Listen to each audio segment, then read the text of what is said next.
anticipated the need for community care facilities and had started to build them. We accelerated these plans and scaled them up, adding new capacity daily over the first few weeks of April.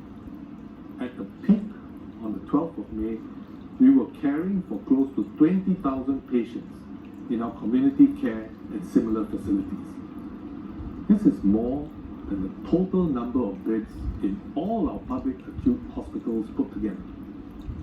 We mobilized resources from across our public service, government-linked companies, and the private sector to set up and run all these facilities.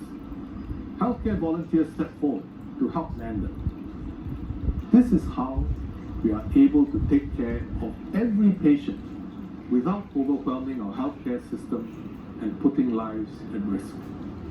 This has been a tremendous effort. The operations are still ongoing to bring the dormitory situation fully under control.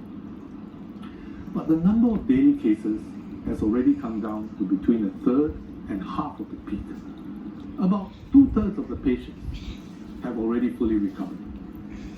COVID-19 was not a mission that our SAF and home team had specifically prepared and trained for.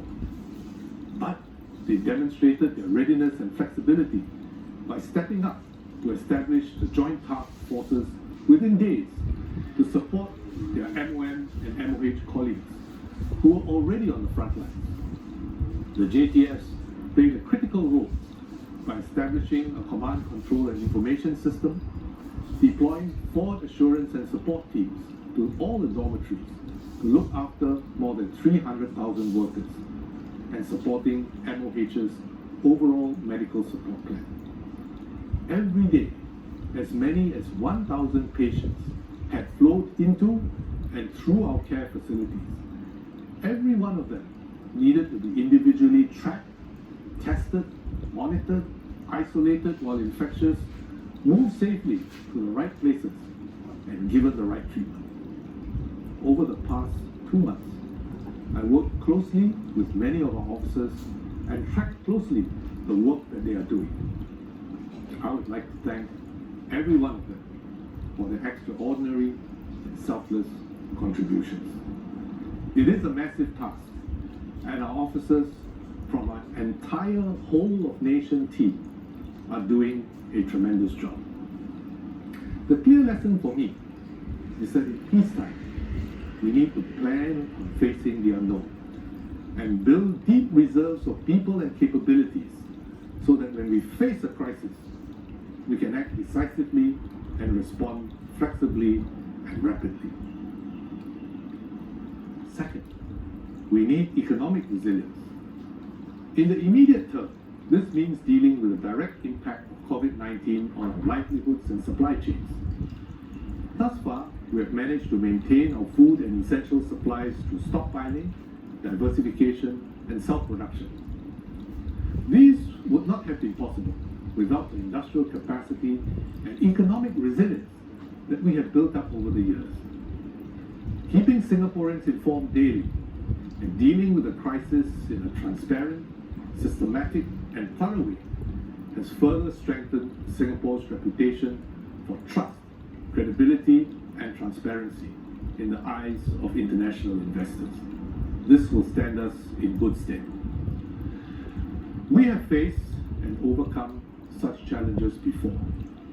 In 1967, during the early years of our independence, the British announced the withdrawal of their troops from Singapore. Overnight, we stood to lose 20% of our GDP and 70,000 jobs out of a citizen population that was only half of today's. This was a permanent structural loss, not a cyclical downturn.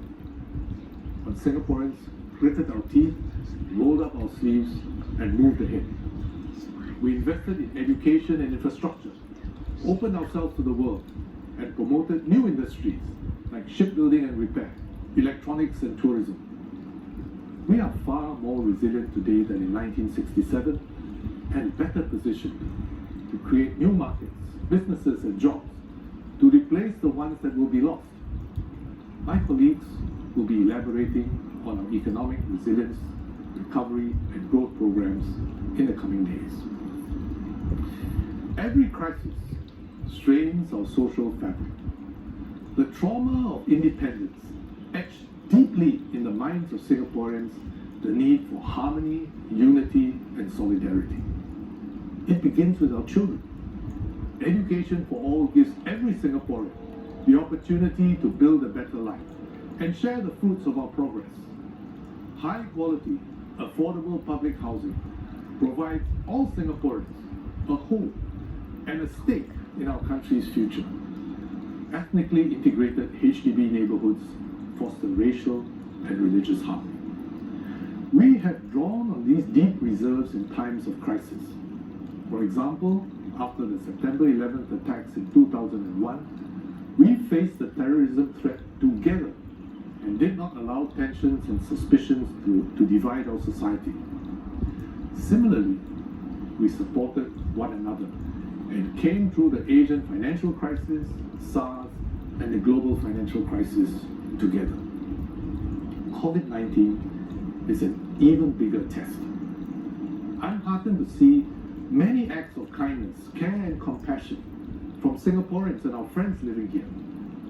They acknowledged and helped take care of our migrant workers, and they helped look after those who are more vulnerable among us, regardless of race or religion.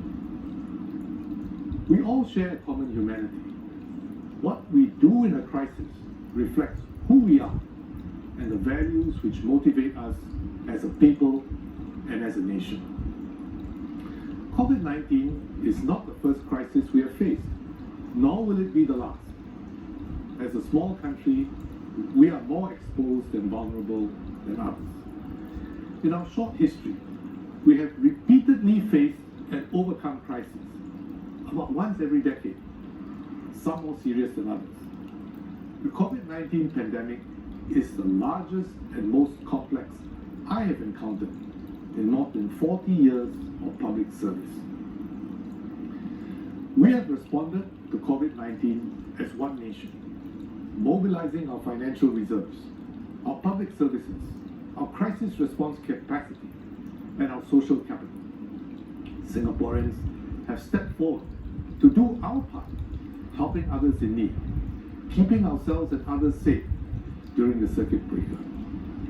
We have avoided the fissures that have divided some other countries, fissures that have hindered their ability to respond properly and cost them lives and livelihoods.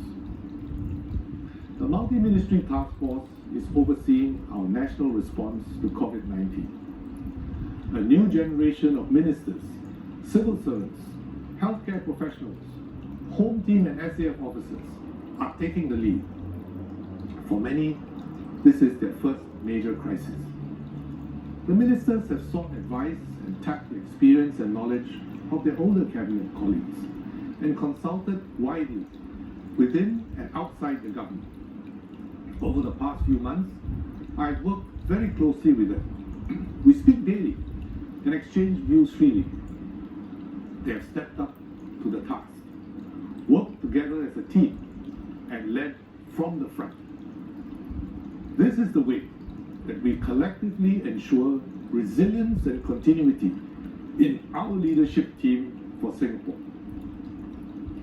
What we have built as a nation, our solidarity, our resolve, and our resilience, gives me confidence that we will overcome the current crisis and any future challenges to build a stronger and better Singapore together.